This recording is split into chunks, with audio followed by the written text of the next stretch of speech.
ঐ ডিংগো যাচোন যা অলপ বজাৰ কৰি আগে ফোনটো টিপি থকাতকে দিয়া কি আনিব লগা আছিলে কোৱা এই মোনাটোতে চব লিখা আছে এখন কাগজত তাতে চাই লবি হে দোস্ত মই হলো টিংগৰ সৰু ভাইটি মই মানে গাঁৱত গৈছিলো আজিহে আহি পালো মোৰ নাম ফ্লেমিংগো বুলি ভাবিছা নেকি হিহি মোৰ নাম হ'ল দেৱজিত আৰে ফেচবুকত চাবা যে ঐ মালিনী মোৰ নাম লিখিলো দেৱজিত তোৰ লগত দেৱজিতকো লৈ যা এই সব মানে মই নাযাওঁ দেই মই ক'তো নাযাওঁ কিবা খোৱা বস্তু কিনি দিম বৈ মোৰ লগত যাবি দেউতা দিয়া বেগটো দিয়া মই লৈ গৈছো বেগটো ল দেউতা বাই বাই বাই বাই বা হা আকৌ আমাৰ দেৰি হৈছে নহয় বল বল কি যে হ'ব নহয় ল'ৰাটোৰ হ'ল দে বজাৰ কৰি বা ভোক লাগিছে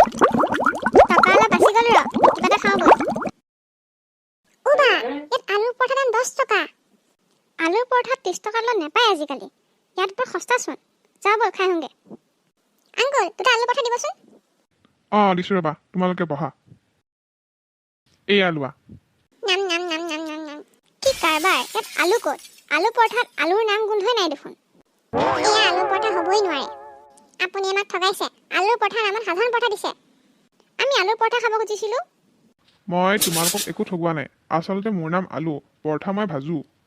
মই ভজাৰ বাবে ইয়াৰ নাম আলুৰ পৰঠা হ'বনে নহয় বাৰু এতিয়া কোৱাচোন মই তোমালোকক ক'ত ঠগালোঁ হাই ৰাব্বা ये भी कोई नाम हुआ आलू মোৰ দেউতা এজন খেতিয়ক আছিল সেইবাবে আমাৰ বাই ভনীৰ নাম দেউতাই পাচলি নামে ৰাখিছিল মোৰ দাদাৰ নাম পটল ভনীৰ নাম জলকীয়া আৰু মোৰ নাম আলু আৰু মই হ'লোঁ চালু कुछ भी বৰ আচৰিত মানুহ আছিল দেই এতিয়া মানুহৰ নাম চাহে খাব লাগিব যেন পাইছোঁ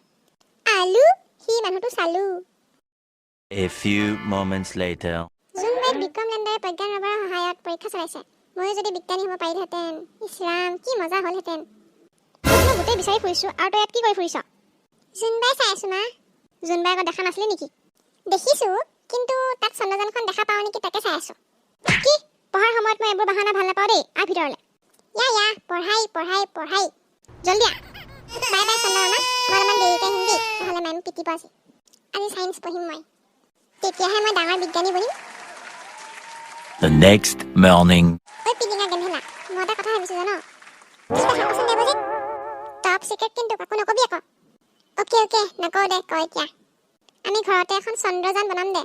এই বঢ়িয়া হ'ব আমিও তাৰমানে চন্দ্ৰলৈ যাম চন্দ্ৰযান বনোৱা ইমান সহজ নহয় কিয় নোৱাৰিম আকৌ নোৱাৰা একো কামেই নাই তহঁতে মোক সহায় কৰিলেই হ'ল ঘৰ এটা মডেল বনাম অ'কে হ'ব দে ঠিক আছে তেতিয়াহ'লে তহঁতৰ ঘৰত কিবা পেলনীয়া বস্তু পাই থাকিলে লৈ আহিবি আমাৰ ঘৰত এটা পুৰণি মটৰ আছে ঠিক কৰি ল'ম তাক তহঁত আহিবি এই চা মটৰটো য়েছ দোস্ত अच्छे काम में देरी नहीं करनी चाहिए ঐ পিলিঙা তই আজি স্কুলৰ বেগটো লৈ আহিছ পঢ়াকটো তইচোন কৈছিলি কিবা ঘৰত পেলনীয়া বস্তু থাকিলে লৈ আহিবি তাকে লৈ আহিলি বেগতে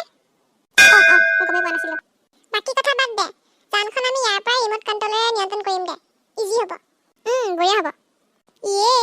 আমাৰ সকলোৱে টিভি চেনেল দেখিব আমি পপুলাৰ হৈ যাম ৰহে পাপাহাৰে প্ৰথমে যানখন বনাই লওঁচোন ঐ পিলিঙা চকা দুটামান বিচাৰি আনচোন আৰু কিবা লাগিবনে তই এটা স্ক্ৰুড্ৰাইভাৰ লৈ আগে যা ভাগৰ লাগি গ'ল পাই ইমান ভাৰী চকাটো এডাল ল স্ক্ৰুড্ৰাইভাৰডাল Few moments later. আৰু নোৱাৰো ভাগৰ লাগিছে ময়ো আৰু নোৱাৰো মোৰ ভোক লাগিছে এইখিনি কামতে ইমান ভোক ভাগৰ তহঁতৰ এনেকৈ হ'লে চন্দ্ৰযান উৰাব নোৱাৰিম দেই তই যিহে মডেল বনাইছ এইখন উৰোতে কিমান বছৰ লাগিব ঠিক নাই মই যাওঁগে দেই দেৱজিত তই চন্দ্ৰযান বনাই থাক ময়ো যাওঁ যা গৈ তহঁত মই আজিয়ে চন্দ্ৰযান উৰুৱামেই The next morning. ইচোন এতিয়া শুই আছে ঐ দেৱজিত উঠ চন্দ্ৰযান বনাব লাগে নহয় দেৱজিত চব বন্ধ কৰি দি তহঁতক আজি মই নেৰিছোঁ ঐ গেন্ধেলা পলা তহঁতি ক'ত পলাইছ চন্দ্ৰযানত উঠিব জোনবাৰে গৈ আছিলোঁ পাওঁ হৈছিলোহে দিদি নহয় চিঞৰি চন্দ্ৰলৈ যোৱাৰ ৰেকৰ্ড ভংগ কৰি দিলি